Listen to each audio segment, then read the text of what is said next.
اعوذ باللہ من الشیطان الرجیم بسم اللہ الرحمن الرحیم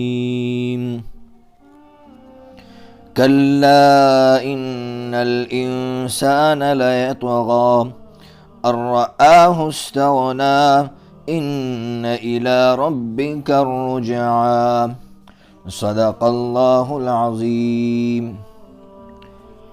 سورہ علق کی تفسیر چل رہی ہے۔ بتلا دیا تھا کہ سب سے پہلے نازل ہونے والی یہ ابتدائی 5 آیتیں ہیں، جن آیتوں میں اللہ تبارک و تعالی نے علم حاصل کرنے کی ترغیب دی ہے، اور پھر ساتھ میں یہ بھی کہا ہے کہ جس طرح ہم نے انسان کو گوشت کے لوتھڑے سے خوبصورت انسان بنایا، اسی طرح انسان اگر اپنے آپ کو خوبصورت بنانا چاہتا ہے تو وہ علم حاصل کرے، اور وہ کون سا علم؟ قرآن مجید کا علم حاصل کرے، وہ علم جو اللہ تبارک و تعالی تک پہنچاتا ہو، اس علم کو حاصل کرے۔ اور پھر یہاں تک اللہ تعالی نے فرمایا کہ اللہ کا احسان دیکھیے کہ اللہ تبارک و تعالی نے انسان کو جو علم دیا ہے وہ اللہ ہی نے دیا ہے، اور مزید برآں اللہ تبارک و تعالی نے علم کو محفوظ کرنے کے آلات بھی دیے، علم کو محفوظ کرنے کے سامان بھی دیے۔ اللہ تعالیٰ نے یہاں قلم کا ذکر کیا، اس لیے کہ اس وقت کے لوگوں کے سامنے قلم تھا علم کو محفوظ کرنے کا آلہ، لیکن قرآن مجید کا اعجاز دیکھیے کہ قرآن مجید یہ کہنا چاہتے ہیں کہ قیامت تک جو بھی اسباب ہوں گے علم کو محفوظ کرنے کے، وہ اس میں داخل ہیں۔ یہ اللہ تعالیٰ کا احسان ہے کہ اللہ تعالیٰ نے صرف علم سکھایا نہیں، بلکہ بندے کے اندر یہ عقل پیدا کی، بندے نے وہ اسباب ایجاد کیے اللہ تبارک و تعالیٰ کی عقل دینے کی بنیاد پر، کہ آج جس کی بنیاد پر وہ اپنے علم کو محفوظ کر رہا ہے، چاہے آج ڈیجیٹل سسٹم ہو یا کوئی بھی سسٹم ہو جس کے ذریعے سے وہ علم کو محفوظ کر رہا ہے۔ کتنا بڑا کریم اللہ ہے، اس لیے فرمایا وَرَبُّكَ الْأَكْرَمُ الَّذِي عَلَّمَ بِالْقَلَمِ علم الانسان ما لم يعلم۔ انسان کچھ بھی نہیں جانتا تھا، سب کچھ اللہ نے سکھایا ہے، اس لیے ضرورت ہے اس بات کی سب سے پہلے کہ ہم علم حاصل کریں، اور علم حاصل کرنے کے جو اسباب ہیں، جو محفوظ کرنے کے اسباب ہیں، اس کو اختیار کریں، اور ساتھ میں اس کمال کو اللہ کی طرف منسوب کریں کہ یہ علم کس نے دیا؟ اللہ نے دیا۔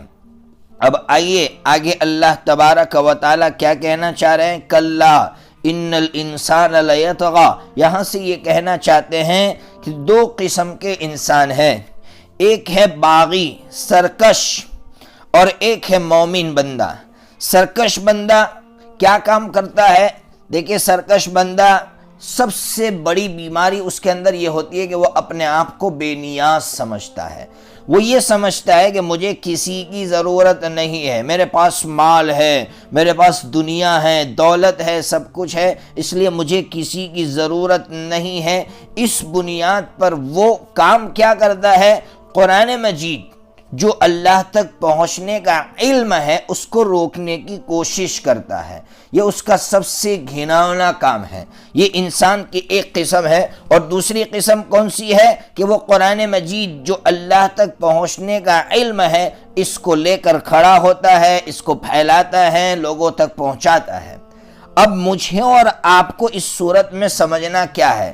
سمجھنا یہ ہے کہ ہم ان 2 قسموں میں سے کس قسم میں ہیں۔ کیا ہم قرآن مجید کے علم کو روکنے والے بن رہے ہیں یا پھیلانے والے بن رہے ہیں؟ ہم مسلمان ہیں تو ہماری سوچ عام طور پر یہ ہوتی ہے کہ ہم کہاں قرآن مجید کے علم کو روک رہے ہیں۔ قرآن تو مشرکین کے بارے میں کہتا ہوگا، ہمارے بارے میں نہیں کہہ رہا ہے۔ نہ، یہ ہماری غلط سوچ ہے، یہ غلط فہمی ہے۔ آج ہماری سوسائٹی کا حال یہ ہے کہ آج اگر ہمارے بچے ہیں گھروں میں تو ہمارا فکر یہ ہوتا ہے کہ اس کو دنیا مل جائے، اس کو دنیا کی معلومات مل جائے، اس کو ایجوکیشن مل جائے، باقی مدرسے قرآن کا علم حاصل کرنے کے لیے اس کے پاس وقت نہیں ہے، اور اگر وقت نکال بھی رہا ہے تو دن میں 1 گھنٹہ نکال رہا ہے، وہ بھی ہنگامی حالت میں، ٹیوشن یہ وہ پڑھنے کے بعد صرف 1 گھنٹہ جس میں بچہ تھکا ہوا ہوتا ہے، ہم اس کو قرآن کا علم اس حالت میں دیتے ہیں۔ بتائیے ہم قرآن مجید کو روکنے والے بن رہے ہیں یا نہیں بن رہے ہیں؟ اس علم کو روکنے والے بن رہے ہیں یا نہیں بن رہے ہیں؟ اس کی مثال سمجھیے، میں مثال سے سمجھاتا ہوں۔ اس کی مثال ایسی ہے کہ کچھ نوجوان کشتی میں سوار تھے، اب نوجوان کالج میں پڑھ رہے تھے، ان کو مستی سوجی کہ چلو آج یہ جو ملاح ہیں جو کشتی چلا رہا ہے اس سے مستی کرتے ہیں۔ اس کے پاس پہنچنے کے بعد ایک نوجوان نے ملاح سے یہ کہا کہ ملاح جی آپ جانتے ہیں فزکس کس چیز کا نام ہے؟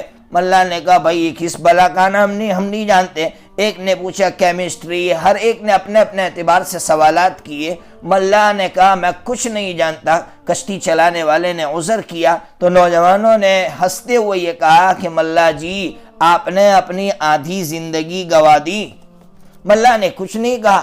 کشتی آگے بڑھی، جب بھور میں پھنسی تو ملاح نے پوچھا بیٹا ارے آپ تیرنا جانتے ہیں؟ تو انہوں نے کہا نہیں ہم تو صرف فزکس جانتے ہیں، تیرنا نہیں جانتے ہیں۔ تو ملاح نے ہنستے ہوئے کہا کہ میں نے تو اپنی آدھی زندگی گوائی دی، تم نے تو اپنی پوری زندگی گوا دی۔ بس ہماری مثال ایسی ہی ہے کہ آج ہمارے بچے بھی اس دنیا کی کشتی پر سوار ہے، اور حالت یہ ہے کہ ہم یہ سمجھ رہے ہیں کہ یہ فزکس ہمیں منزل تک پہنچا دے گی، یہ کیمسٹری ہمیں منزل تک پہنچا دے گی، یہ تمام چیزیں ہمیں اللہ تک پہنچا دے گی۔ نہ، اگر ہم نے قرآن کا علم حاصل نہیں کیا تو یاد رکھنا ہم نے اپنی پوری زندگی گوا دی، پوری زندگی تباہ کر ڈالی۔ یاد رکھیے اس مثال کو، اس لیے ضرورت ہے اس بات کی۔ ہم یہ نہیں کہہ رہے ہیں اگر کوئی کیمسٹری ہے حاصل کر رہا ہے، کوئی فزکس کو حاصل کر رہا ہے، کوئی باٹنی پڑھ رہا ہے، کوئی بات نہیں، اگر اس کی نیت اچھی ہے، کوئی ڈاکٹر بن رہا ہے اس کی نیت اچھی ہے تو یاد رکھیے یہ بھی خیر ہے، یہ بھی نیکی کے کام ہے، بہت بڑا کام ہے۔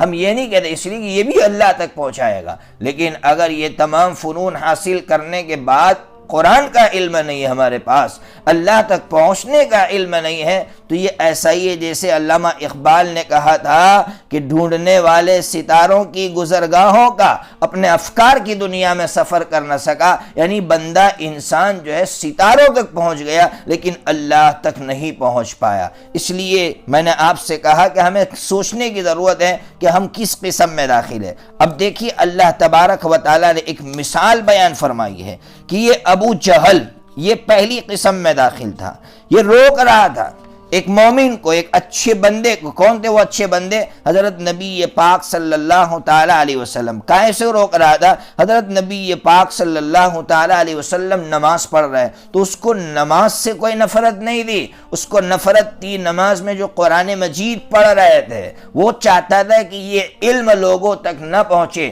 وہ اس علم کو روکنے کی کوشش کر رہا تھا۔ تو آپ دیکھیے قرآن مجید کیا کہہ رہا ہے، اَرَأَيْتَ الَّذِي يَنْهَى عبدن اذا صلی، آپ کا کیا خیال ہے اس گندے انسان کے بارے میں کہ جو روک رہا ہے کس بندے کو؟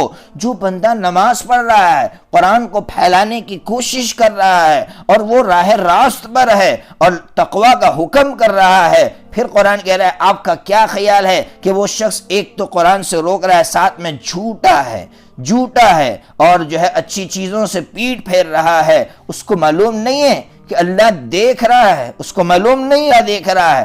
اب سنیے قرآن مجید کہہ رہا ہے کہ اگر انسان اس سے باز نہیں آیا، یعنی قرآن کے پروگرام کو روکتا رہا، اپنی اولادوں کو ایجوکیشن دلا رہا ہے لیکن قرآن کا علم نہیں دے رہا ہے، تو یہ قرآن کے علم کو روکنا ہوا، قرآن سے نفرت ہوئی، تو یاد رکھنا لَإِن لَّمْ يَنْتَهِ لَنَسْفَعًا بِالنَّاصِيَةِ نَاصِيَةٍ كَاذِبَةٍ خَاطِئَةٍ۔ قرآن کہہ رہا ہے ہم اس کے پیشانی کے بال پکڑ کر اس کو گھسیٹیں گے، جو پیشانی جھوٹی ہے، خطاوار ہے اور گنہگار ہے، یعنی وہ انسان خود گنہگار ہے، ہم اس کو گھسیٹیں گے۔ پھر آگے قرآن نے یہ کہا کہ جب حضرت نبی پاک صلی اللہ تعالیٰ علیہ وسلم نماز پڑھ رہے تھے اور جب اس نے حضرت نبی پاک صلی اللہ تعالیٰ علیہ وسلم کو نماز سے روکنا چاہا تو آپ نے اسے منع کیا تو وہ دھمکی دینے لگا۔ آپ سوچئے، بچوں کی طرح حرکت کر رہا ہے، وہ یہ دھمکی دے رہا ہے کہ محمد تم جانتے ہو میں شہر کا سب سے معزز آدمی ہوں،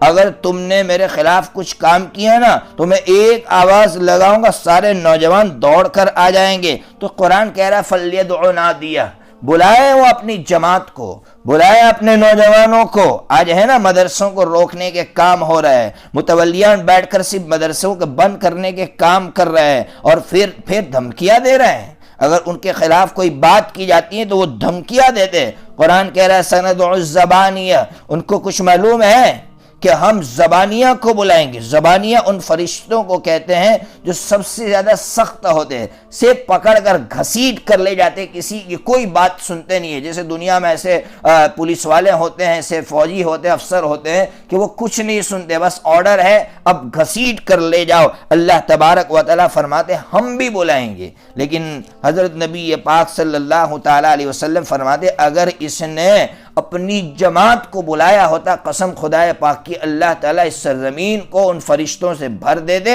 اور اس کو تباہ و برباد کر دیتے۔ لیکن ابو جہل بھی جانتا تھا کہ میں حضرت نبی پاک صلی اللہ علیہ وسلم کے خلاف میں کچھ نہیں کر سکتا ہوں۔ بہرحال تو قرآن مجید نے ان لفظوں میں کہہ کر ہمیں بہت کچھ سمجھایا ہے، میرے بھائیوں بہت کچھ سمجھایا ہے۔ اپنے بچوں کو دنیا دیتے دیتے دیتے ہم بھی تھک گئے ہیں اور حال یہ ہو گیا ہے کہ اب ہمارے بچے ہمارا کالر پکڑ کر ہم سے حساب مانگ رہے ہیں، اس لیے کہ ہم نے ان کو قرآن مجید کا علم نہیں دیا۔ اب یاد رکھیے آگے قرآن کہہ رہا ہے کہ اگر اس طرح کے لوگ ہیں جو قرآن کے پروگرام کو روک رہے ہیں، اس علم کو روکنے کی باتیں کر رہے ہیں، مدارس کو بند کرنے کی باتیں کر رہے ہیں، کلا، ارے ان کو چھوڑو، لا تطیعہ، ان کی باتیں مت مانو، اپنے کام میں لگے رہو۔ اگر یہ مدارس بند کرنے کی بات کر رہے ہیں تو پھر کیا کرو کہ یہ جو سوشل میڈیا اس کو علم سے بھر ڈالو،